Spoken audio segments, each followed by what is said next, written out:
Biggest news of the day, first reported by The Athletic and confirmed by ESPN, that Alabama quarterback Tua Tagovailoa not expected to play again this season after suffering a dislocated right hip in their win against Mississippi State. Medical officials continuing to evaluate if his injury also included a fracture. So that certainly changes the picture of things for Alabama after Tagovailoa got hurt with 3 minutes left in the first half and then got airlifted back to Birmingham, Alabama for CT scans and MRIs. Speaking of injured quarterbacks, here we see Henry Colombi into the game. Not the starting quarterback for Utah State. Jordan Love sitting on the bench on the Utah State sideline, and we'll get you the latest on his status as soon as we have it. Wow, we're talking about two quarterbacks that could be drafted in next year's first round of the NFL. We know Tua, we don't know the status yet, but Jordan Love, like you mentioned, on the sideline. Colombi pressured and throws long off his back foot. Yeah, just a little bit ago, Jordan Love on third down here was a big hit. And I'm saying that this was the hit that put him out of the game, but definitely we see helmet-to-helmet contact. And Jordan Love did return to the next series, but now without a helmet on the sideline. This drive stalls out. 4th down and 4, a 50-yard try. Play clock is down to 5 here for the Aggies. Eberle 3 for 3 today. This is longest try of the afternoon. Plenty of distance on it, but he sails it wide. No good. He already set the Mountain West record for most career made field goals today, and he missed this one. Operation snap just a little bit high. I'm not saying that had anything to do with it, but obviously the operation not as crisp as Utah State may have wanted it, and just pushed it right, did Eberle. Had to get to that one quickly with the play clock dwindling to 5 seconds. So different quarterback in the game, no points on the board for Utah State, and it goes back to Wyoming. Scoreless in the second half.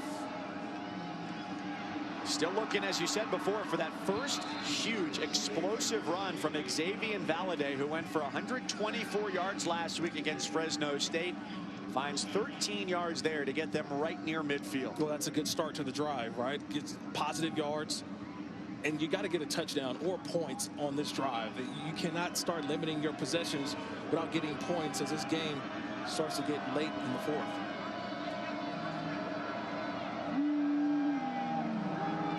No Valade in the backfield. Instead, the give is to Brett Brenton, redshirt freshman. Show you how thin they are behind him with injuries decimating that spot this year. Brenton had only 18 carries in 9 games coming into today's play. Meanwhile, Valade, 22 carries, 99 yards. But they've been away from Josh Harshman, and the tight end to me could be the factor in this game down the stretch.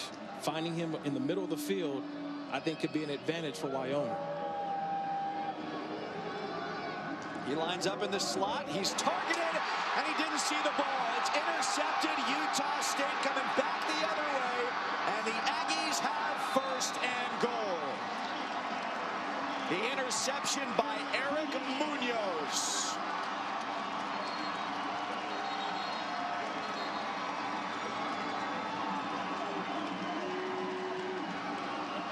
Vanderwall had the right idea. I just said you got to get to the tight end.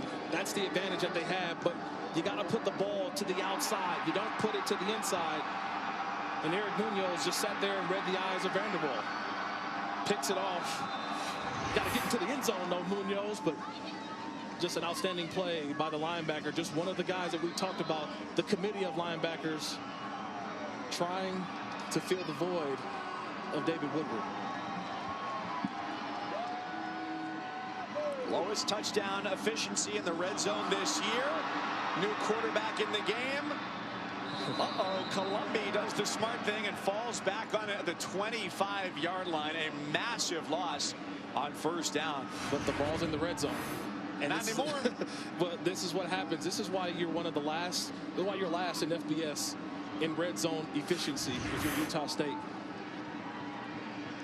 Scoring touchdowns are just difficult, and it makes it even more difficult with bad snaps like that. They lost 24. Columbi gets tied up around the ankles. Ball came loose, but he was down. That ended the run. And now it'll be third down.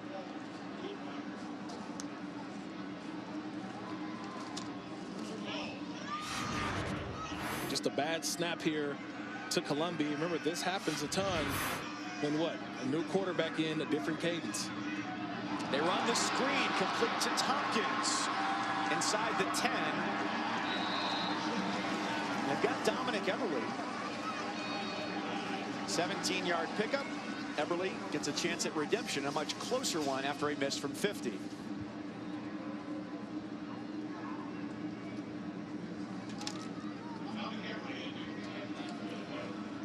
Still waiting for an update from Utah State on the status of Jordan Love, who we saw without his helmet sitting on the bench on their sideline.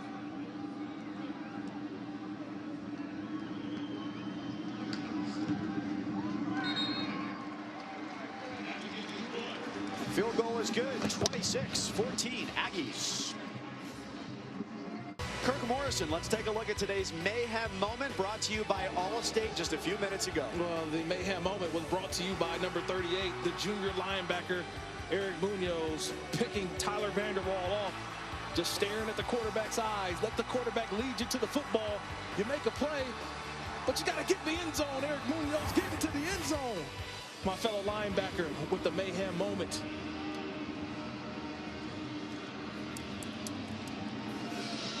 They had Henry Columbi, the backup quarterback. The official word from Utah State, quote, undisclosed injury for Jordan Love. Yeah, you take away that helmet, I don't know if he'll return to today's game. So we're only left to speculate up here. Great job, Breeze, great job. Great job,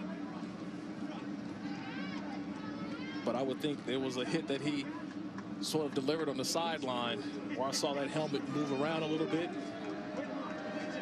And you definitely see a ton of guys going over there to give him just a little bit of consoling.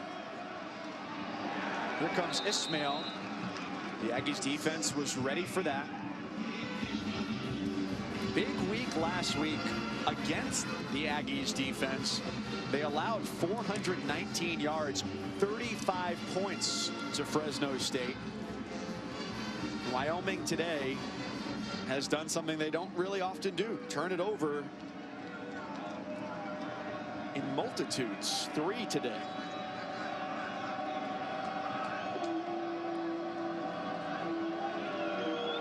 Craig Bohl, their head coach, was worried if they would play with the same level of vigor and energy and effort after having to go against the best team in the Mountain West last week, Boise State.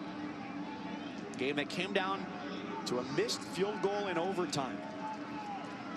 That would have been an upset. But it's plays like this on third down that you got to convert, right? That's, to me, their identity has been running the football. But when you get into third and short, especially at this time in the game, you're still in this game, but you have to convert on this third down.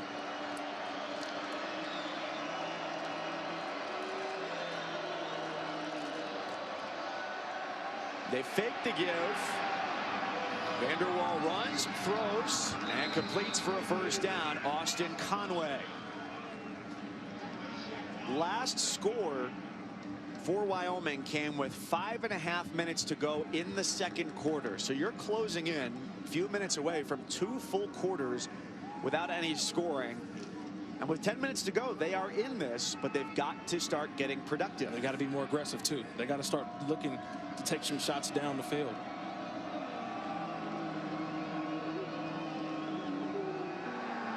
First down play action. 2 receivers crossing the field. Nice grab by Conway to haul that in. The Cowboys come in 6-3. Bowl eligible for the 4th straight year. First time that's happened since 96 to 99 for these Cowboys. Looking to win here in Logan against a team that's 4-1, Utah State, in the Mountain West. They need a win to set up a huge showdown next week against Boise State. With Kirk Morrison, former two-time Mountain West Defender of the Year at San Diego State, Mike Cousins, glad you're with us on what's been a beautiful afternoon, a well-contested game. This has been a sustained drive for Wyoming, which has not happened in some time. Eric Munoz, number 38, again on the play. We saw the mayhem moment, the interception a little bit earlier, but they're trying to figure out who's going to be the guy to replace David Woodward. And right now, Eric Munoz putting his name in the hat as the guy to succeed David Woodward in the lineup. Their leading tackler, second leading tackler in the country when you go on a game-by-game average. Sidearm throw gets the first down. Tight end's been a big target for them, whether it was Jackson Marcotte, who got hurt earlier, or this time Josh Harshman. That's been there for them all game, and I've been harping that Wyoming's offense, that's your best play. It's been the run-pass option, the RPO with Valade, but then also, too, faking it to him and getting it to Harshman. That's the best play that they've had all game long, but they went away from it, Mike. And definitely, once you get down here near this red zone, the tight end really needs to come alive. They load up Welch, an extra tight end on the right side of the formation to set up the run for Valade. Justice Tae, the redshirt junior from California, falls on top to limit the run for Valade, the sophomore out of Illinois. Always remember now, they're in the red zone, so this is 4-down territory, down, 2 scores. They're going to need a couple touchdowns to win this game. So everything here is 4-down territory. So to me, you can still run the football here before you think that you have to pass it to convert on 3rd down or 4th. They've been good with Valade, who's at 101 yards today, the running back over the century mark for a 4th straight game. Plenty of options looking downfield, and it's complete to Aiden Eberhardt, the junior from Loveland, Colorado. That's a good play, but there was a better one out there. Yeah, he had a streaking wide receiver open in the back of the end zone. Probably would have been too difficult of a throw for Tyler Vander Waal, but you like where you're at now, inside the 10-yard line, right there at the 5. You got to get points here. Like I mentioned, you've got 4 downs to do it. This is 4-down territory. Still, I'm looking at the tight end. Harshman lined up at the bottom. Play design for Vander Waal, who's into the end zone. Touchdown Wyoming as they get their first score in almost 2 quarters. A huge pickup there.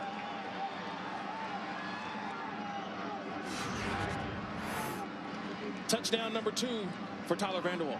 And it's him taking matters into his own hand. It's a guy understanding where the goal line is, faking it, reading his blocks, and getting in for a touchdown. Vander Waal, another rushing touchdown. Nick Spohr with a good hold. Roth the extra point. ESPN College Football is presented by Sling TV, the best of live TV, and get thousands of top shows and movies on demand. Stay tuned tonight. ABC primetime, 7:30 Eastern, 4:30 Pacific, and our Saturday night football game presented by Bass Pro Shops and Cabela's. Number 10 Oklahoma takes on number 13 Baylor as they look to keep their undefeated season alive and get to 10-0 for the first time.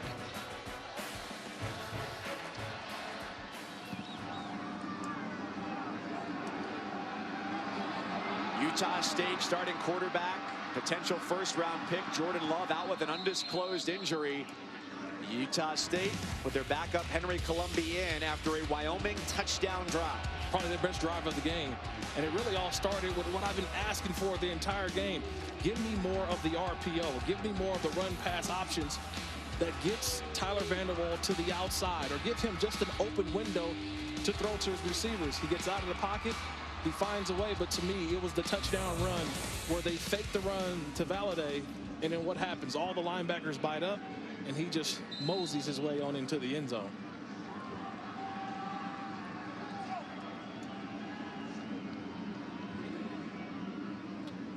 Wyoming shows one safety here, first down. 6:46 to go, fourth quarter, after the Cowboys scored for the first time since there were 5.5 minutes left in the first half. Gerald Bright, a first down run. And it's the safety who stops him and gains 12 on first down. Do you think we'll see more handoffs with Jordan Love out of the game? Yeah, I've said it before. I'm selling out on the run. If I get beat on a pass, you guys can look at me. I'm the D coordinator and say, hey, it's on me. We got to sell out to stop the run. Needed an extra defender. Allow Colombi to beat you with his arm. Because right now, the most effective play is the running game. Utah State holds the ball for less time than any other team of the 130 at the FBS level. But this is a time to perhaps change that. When you've got the clock moving and a 5-point lead, a one-possession game, let that play clock dwindle every opportunity you get. And so now you're giving the defense an opportunity to get set. So when you're getting set now, they're going a little bit slower. There's Jordan Love with the jacket on. You won't see him for the rest of this game. But defensively, with the change in style offensively for Utah State, you're able to now to get in position. Pass is incomplete, and it's going to be third down and long. So Wyoming can get ready to defend the pass here and perhaps take over with good field position. What does Mike Sanford, offensive coordinator, what does he call here for Henry Colombi? It's a third and long for your backup quarterback. And Wyoming showing pressure. I think they back out. Was 4 for 14 on third down today. He unloads deep down the sideline. That's well over the head of Mariner, but another flag is thrown. We saw a very questionable pass interference call against Wyoming earlier in the game, and let's see how this one plays out. Mike, from up here, I'm seeing the same thing. These officials are not letting these cornerbacks cut guys off. And Tyler Hall is just faster than Mariner, and that's why if you look at Hall's face, he's saying, what more can I do? Pass interference, number 9 on the defense. 15-yard penalty, automatic first down. Yeah. The standard for this call is an obvious intent to impede. Do you have that? I don't know if I have. I don't see it. Where's the impeding? He's using the sideline, and the ball is really overthrown too. So I'm not even sure that's just a catchable pass. It's not catchable by anybody. Okay, that's not a catchable ball. Gary Anderson might have had the best play on it on the sideline. I think the official was looking at the defender kind of ride the wide receiver out of bounds. I just think that's a bad call in that moment. I don't agree with 2 now pass interference calls that have gone against Wyoming. We can say they've been consistent, though, right? They were calling that this game, and I know the defensive backs hate to hear that.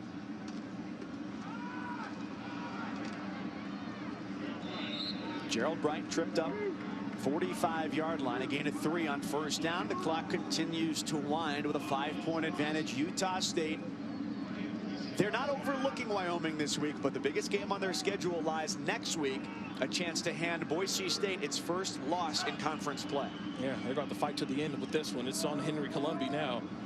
Quarterback in for Jordan Love. He's going to have to make a couple more plays and a couple more throws to pull this win off for Utah State. The Broncos in action later tonight. They'll be on ESPN2, 10:15 Eastern against New Mexico. Here's a flag. False start. Number 64 of the offense. 5-yard penalty. Still second down. That's Henley Avendano, one of their guards.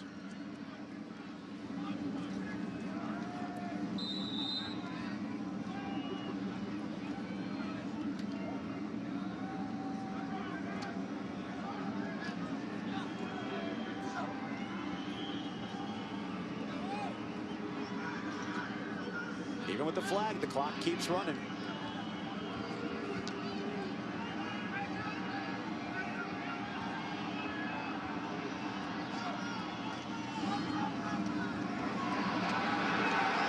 Great tackle. Now third down and long. With the longest active home winning streak in the Mountain West on the line. It's 7 straight for Utah State. Boise has 6 straight. They defend home turf as favorites against New Mexico tonight, and 5 each for Air Force and Wyoming. It's a big play here on third down. Or last time, Wyoming brought pressure. This time, I think they're going to sit back in the zone. Utah State sees that. They flip the formation. 3 receivers up top. Watch the screen down here at the bottom. to Bright. A constantly changing defensive look. The screen is tipped and incomplete. Cash Malawia proving a big distraction there. He says, no, sir. Great distraction, right? They put the 3 receivers to the field, line up Bright to the receivers, try to sneak him in right in the back. And like you mentioned, Malawia with a great play, getting up there, knocking the ball down. Just good recognition. And Mike Sanford thought he had one there. He called that screen play, but you just knew that they weren't going to allow Henry Colombi to stand in the pocket and deliver on third and 14.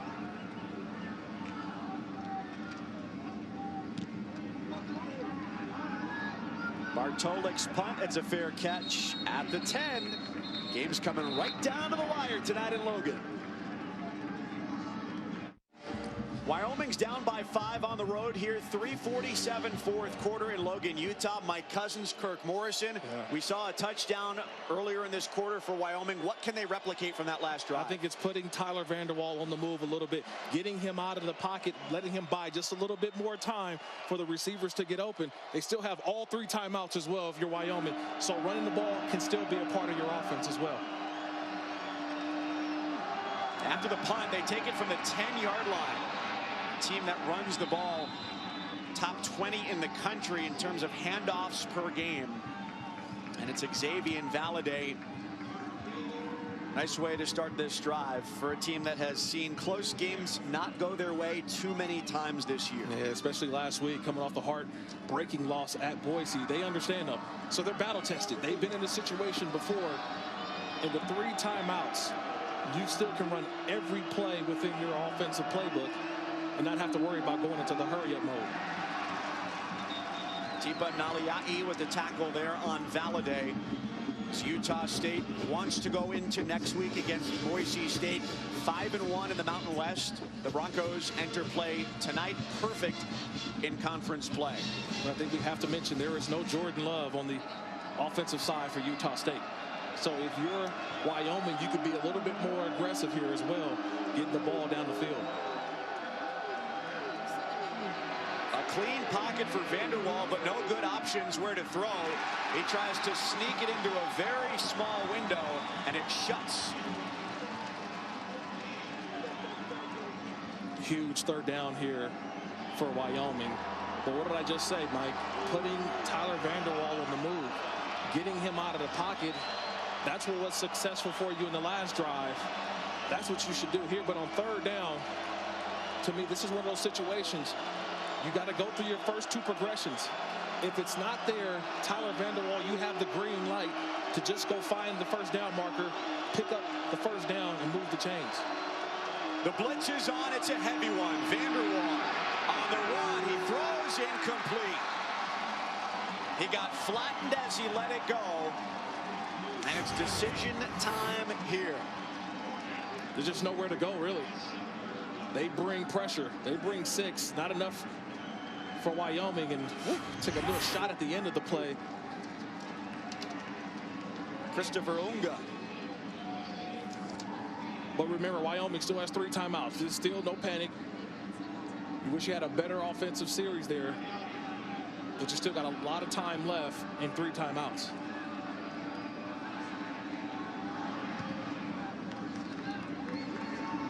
Galovich gives the coverage team plenty of time to get downfield. Drive of the game coming up. Hey, Kirk. Sports Center tonight from L.A., your hometown, after Arizona, Oregon, with Linda Cohn and Stan Verrett.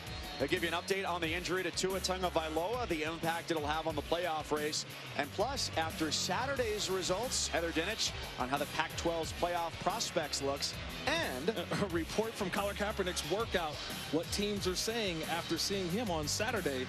Sports Center's After College Football on ESPN and the ESPN app. You got it, Mike. There That's you synergy. Go. You got it. Mike Cousins, Kirk Morrison with you here in Logan, Utah.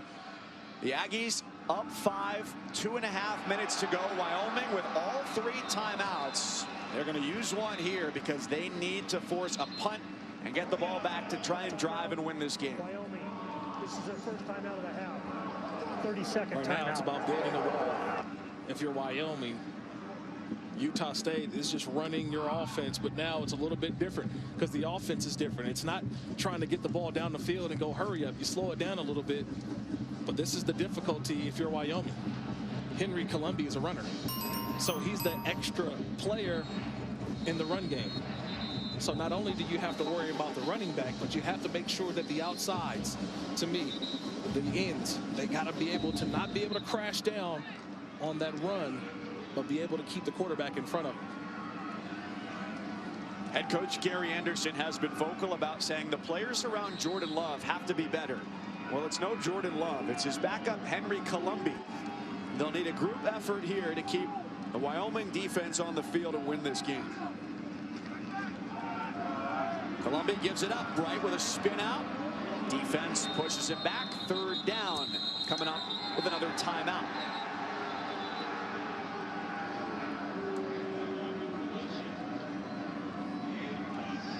It's 2 runs here. Timeout, Wyoming. For Utah This State. is their second timeout Now of the remember, half. 30-second down here timeout. by the goal line on the 4th and short earlier in the game, Wyoming stuffed the run play. It was Jalen Warren, though. So 3rd and short, do you go back to that kind of play? I'm telling you now, I'm bringing edge pressure if I'm Wyoming. They're going to probably, I think, fake this ball to Bright and let the quarterback Colombi keep it. That's what I'm banking on as a deep coordinator, and I'm telling my guys, hey, let's be stout in the middle, but let's bring a little pressure off the edge and key the quarterback. They're not going to throw on 3rd and 2. And if they do, they got us. I'm going to rely on my corners with man-to-man coverage. But right here, keeping my eyes on the quarterback, bringing some pressure off the edge. From the gun, every defender within 3 yards of the line of scrimmage. Under pressure, Colombi. Oh, my goodness. He goes down at the 30-yard line. And what was that? It was the call that I said. Bring edge pressure. Bring the pressure off the edge. Then no one accounts for it. They were going to hold. They were actually going to throw that football. But you bring the edge pressure because you force the situation as quick as possible. That time, Colombi, remember, he's not been in there. So doesn't understand how fast and how quick that play can come at you. But that's a terrific call by Wyoming, sending pressure. Weber, the safety, understanding and also taking the right angle and bringing Colombi down. Gary Anderson had to put Colombi in as Jordan Love, his starting quarterback, went out in the 3rd quarter with an undisclosed injury. He was sitting on the bench with no helmet.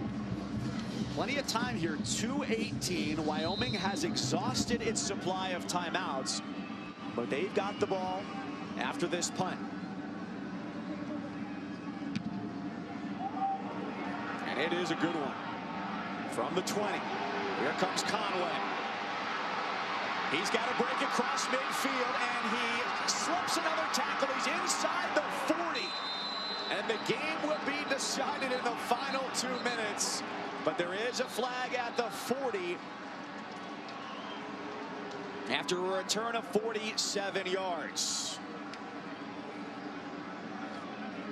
You never want to see those calls, but especially back behind. Number 19 of the receiving team. 10-yard penalty from the spot of the foul. 1st down. What would have been great field position now begins as just mediocre for the start here for the Cowboys.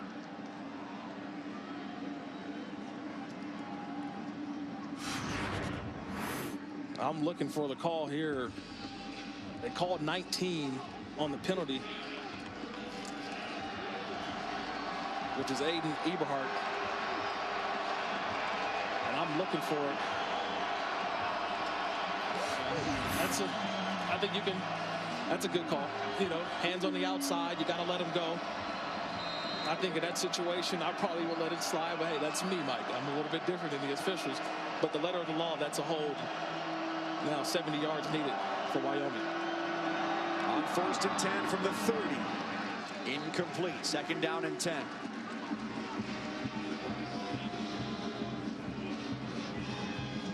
No timeouts. So we know the run really is a kind of out for Wyoming. I see a wide side of the field, ball on the left hash. I've said it before, getting Tyler Vanderwall on the move. is getting him out of the pocket, buying just a little bit more time for those routes to develop.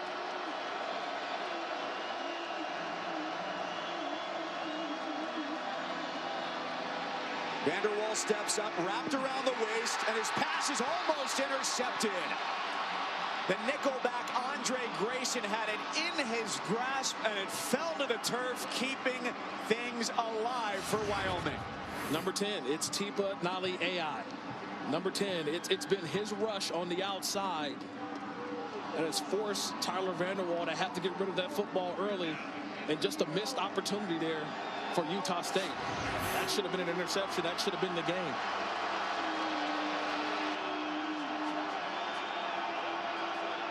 This is the guy they got to block. Tipa Naliai, number 10, defensive end, lined up at the bottom. They hold him up through the middle. A fastball is caught for a first down by Conway. He gets 12, and that momentarily stops the clock, 1:44. A clean pocket for Vanderwall. Nice window to throw in. Pressure comes. Naliai. He slips off. And to the sideline, the running back Valladay sneaks out of bounds. Naliai is everywhere and yet nowhere as he missed the sack. Look at the offensive line, Mike. That ball was snapped and everyone was not ready. There were some people still standing at the line of scrimmage when the ball was snapped. And it kind of threw the Utah State defenders off, because they're saying, wait, some people aren't moving, there's some are moving. Just a miscommunication that actually works out for Wyoming.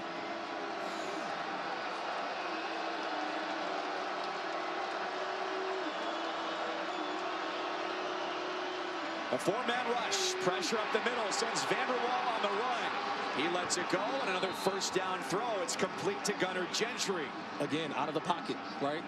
Anytime he escapes out of the pocket or just buys a little bit more time, it gives these receivers just enough to get open, and Tyler Vanderwall sees him.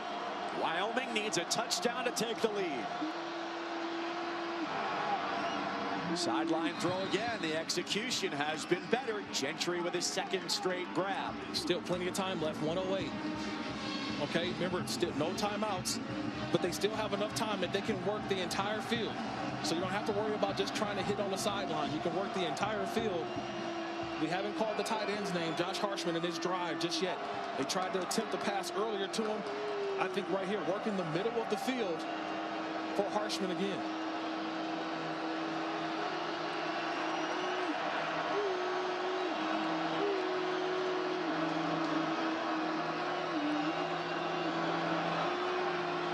Vanderwall with a 2nd and 5.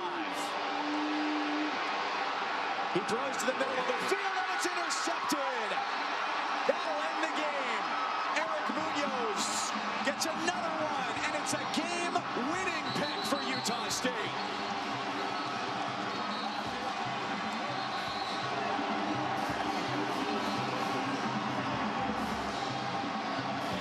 And that's what Craig Bull, his head coach, is telling him. You can't throw that ball. You cannot make that play. That's not your play. You can't throw across your body in that situation. He had yards, but he was trying to make the big play. And that's something that offensive coordinator Brett Vegan could have told him before that drive as well. You can't score it in one play. Let's keep driving all the way down. He had an opportunity just to get yards and get out of bounds, but he decided to make the big play. And then add insult to injury to get hit at the end of it. He knew, I made a mistake. With things that didn't go well for them today, a couple of inopportune pass interference calls, they still had an opportunity to pick up a win on their final drive. Vanderwall, not the starting quarterback to begin the year, vaulted into that spot due to injury, nearly delivering them a win. It's been a game of replacements to finish things out here today, right? Henry Columbia, quarterback for Utah State. Eric Munoz, a couple of picks, filling in for David Woodward. And the stage is set for a massive game in the Mountain West. Boise State, Utah State next weekend.